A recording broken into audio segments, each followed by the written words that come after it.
Previously, we have exclusively revealed how there will be no repercussions from Dustborn flopping as abysmally as it did, as it was funded with Norwegian and EU taxpayer money that were already written off anyway, so no return on investment was ever expected.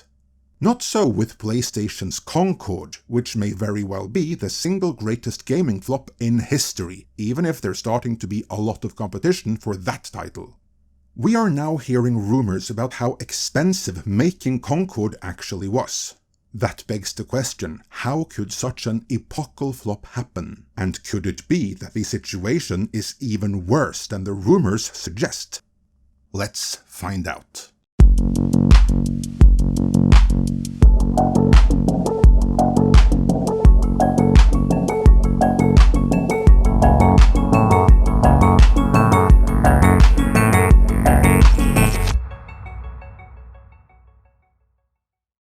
This video is sponsored by Black Forest Supplements. We're about to see how Concord reportedly cost $400 million to make, and why Sony's expenditure was much higher than that. Oh, they only wish their total loss was as little as 400, because if these reports are accurate, they lost much more than that. And all because someone thought this game, with some of the worst character designs known to man, was destined to become the next Star Wars. Well, it did become the next Acolyte, so there's that, I guess. But that this poster child for diabetes is being pushed as a positive role model you all should be excited to see yourself represented as is just insidious. I mean, when I first saw this specimen, I honestly thought it was female, but according to the character description, this is a male, but one with way too high levels of estrogen. Something which incidentally does come with obesity, so point for accuracy, I guess. Even so, it is troubling that such weak, feminized, and subjugated beta male characters are being normalized in the media, while the populace is being bombarded with estrogenic chemicals from plastics, junk food, and sedentary lifestyles. As a result, testosterone levels have been declining for decades, with a 17% drop among 60-year-olds in 2004 compared to 1987. So just imagine what it is today, or what it's going to be in the future if things continue like this. Moreover, sperm count and strength in men are also decreasing exponentially, with a 32.5% decrease in mean sperm concentration in the last 50 years, and a striking reduction in grip strength among young men compared to 30 years ago. Luckily, there is hope.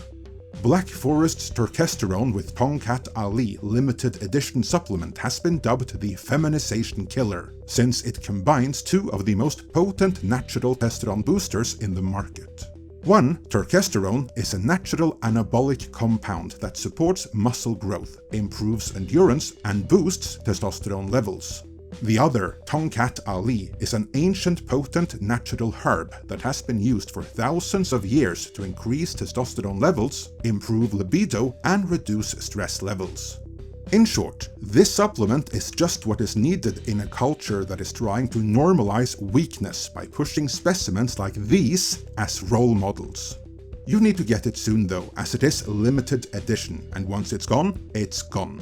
But since Black Forest sponsors this video, we naturally have a deal for you. If you go to the link in the description, you can buy two and get one for free. The offer is only valid for 48 hours though, so get yours now. And with that, before we see why PlayStation lost even more, let's begin with the claims that Concord cost an incredible $400 million to make.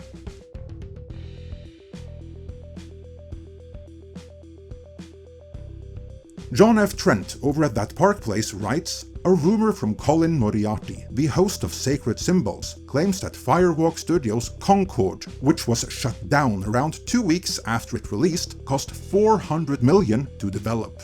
Moriarty detailed in a video uploaded to X that he spoke extensively with a Concord insider who informed him that Concord cost about $400 million to make. He went on to reveal that Probably Monsters, the original owner of Firewalk Studios and Concord before selling to PlayStation Studios, Sony, and the game's original investors, had spent $200 million on the game before it even made it to its alpha state. Moriarty said, up to the point where the game went to alpha state, they had already spent $200 million on it. And it's unclear how much of that money is from Probably Monsters and the original investors into the game, and how much of that was from Sony. Next, he shared, when the game had $200 million spent on it and was basically in an alpha form in Q1 of 2023, from that point until the game launched, Sony spent another $200 million on it. The scuttlebutt behind the scenes about Concord is that the game was in a laughable shape when it was shown, basically when the alpha was ready to go, he continued. It was in such a horrible shape that Sony felt they needed to spend that much money again. So 200 plus 200 to get the game to minimum viable product status. Not to the status of it being a great game, just to get it to viability. A major expense was to urgently outsource much of the game to other studios to finish building the game out, and that 2 features were not worked on at all, up to the point in which the game was shown in alpha. Onboarding, nothing about that. There was nothing about how players make their character, all that kind of stuff, or choose their character and get there. And monetization. 2 very expensive, very specific and boutique things that happen to games like this. Okay, let's be clear about something here. If this report is accurate, that means Firewalk Studios and partners first spent $200 million on Concord, and then Sony spent another $200 million. This means a total of $400 million was spent on making the game, but contrary to what some may believe, that doesn't mean Sony only spent $400 million. Oh, I'm sure they wish losses were capped there, but they're not.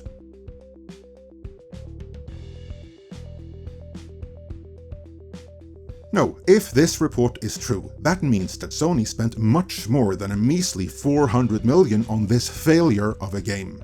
Sony spent the alleged last $200 million, yes, but they didn't merely refund Firewalk Studios for those first $200 million that were spent. No, it's far worse than that, because Sony bought the entire company, and they did so explicitly for Concord.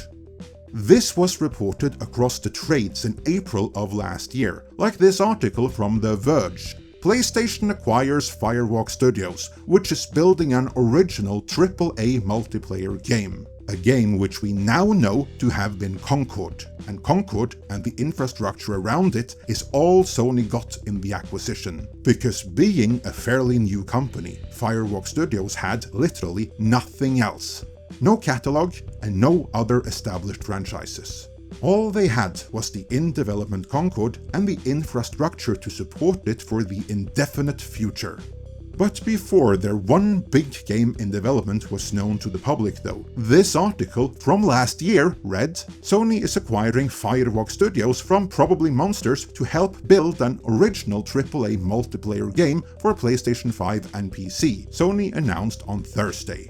Sony has been investing heavily in multiplayer games recently, and jumping forward a bit, we don't know much about the new game just yet, but Sony's head of PlayStation Studios, Herman Hulst, noted in a PlayStation blog post that we continue to be impressed by the team's ambitions to build a modern multiplayer game that connects players in new and innovative ways. In a press release, Hulst added, I think fans will be very pleased when they see what Firewalk has in store for them. Well, let's just say that Herman Hulst was dead wrong about that now, wasn't he? So how much did Sony pay for this acquisition? We don't know, because that number has never been disclosed to the public. But in order to entice the owners, who at that point already had a lucrative distribution agreement with PlayStation in place, they would, as a bare minimum, have to cover all development costs the company had ever incurred up till that point. Plus the expected profits for the next 5 years, because that's just common in acquisitions like these, plus a nice bonus on top of that. So if we just guesstimate $300 million, then that is a very, very conservative estimate. The real amount could easily be much, much higher than that. But if we go by this most conservative of estimates, then that means that Sony shelled out an absolute minimum of $300 million for Firewalk Studios, plus another $200 million to get the game into a releasable state. Meaning they've flushed $500 million down the drain on this Concord venture so far, and they haven't earned back as much as a cent on this entire endeavor, and they never will. Remember, this whole game was willowed, and all the gamers who ever bought it have been or will be refunded. And even that refund process itself is costly, and is something that Sony and PlayStation has to cover.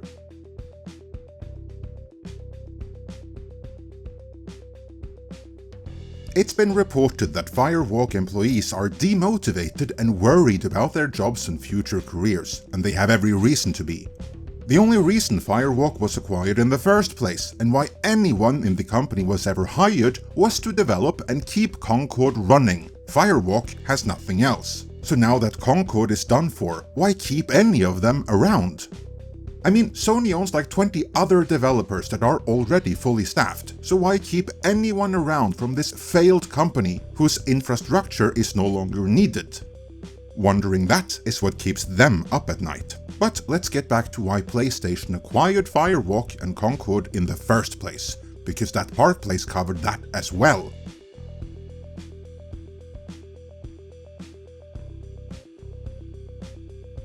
The article continues. Moriarty claimed that executives at Sony and specifically PlayStation studio boss Herman Hulst were championing the game and believed it could be their Star Wars. He noted that at Sony they were describing the game as the future of PlayStation, that they had such major ambition for this game that it was referred to internally as a Star Wars project for Sony, that it can be repeatedly revisited over and over and over again, not only in cross-media, but in what we're seeing. He pointed to the game being featured in Prime Video's upcoming Secret Levels show, as well as the weekly story vignettes the developers promised. Next, he shared that there was a toxic positivity vibe. He stated, "You weren't allowed to say anything internally about this game, about how something is wrong with it. Character designs are not right." They really, truly believed. This was Herman Hulst's baby apparently, and he internally was himself a massive champion of the game.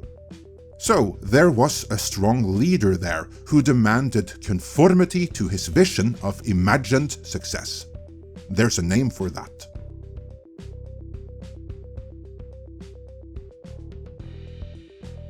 Within the field of psychology, groupthink is described as the phenomenon that occurs within groups where otherwise sane people self-censor very rational and justified objections, because a strong leader demands conformity and group cohesion around a specified course of action.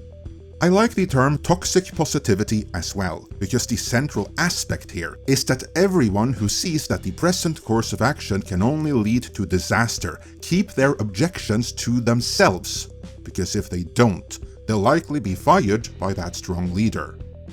That's what we're seeing here. If Herman Hulst, who has been name-dropped in 2 separate articles now, even for a moment thought that this game ever had any kind of Star Wars potential whatsoever, then he is clearly insane and not fit to be the head of PlayStation Studios.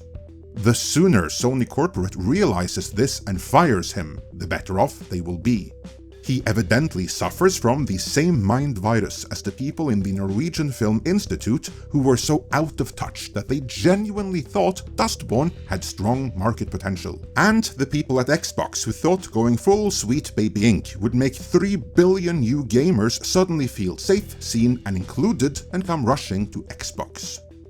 Instead, they've all collectively brought about a AAA video game crash, which is what we are seeing unfolding right now as we speak. Various DEI-pushing financiers will no doubt limit the blow somewhat, but they can't compensate for the kind of audience collapse we are seeing here. So one way or the other, this will have repercussions going forward.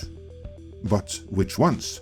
Here, I would love to hear what you think, so let me know in the comments. And before you go, head down to the description to claim our exclusive time-limited buy 2 get 1 for free offer of Black Forest Tarkesterone with Tongkat Ali limited edition.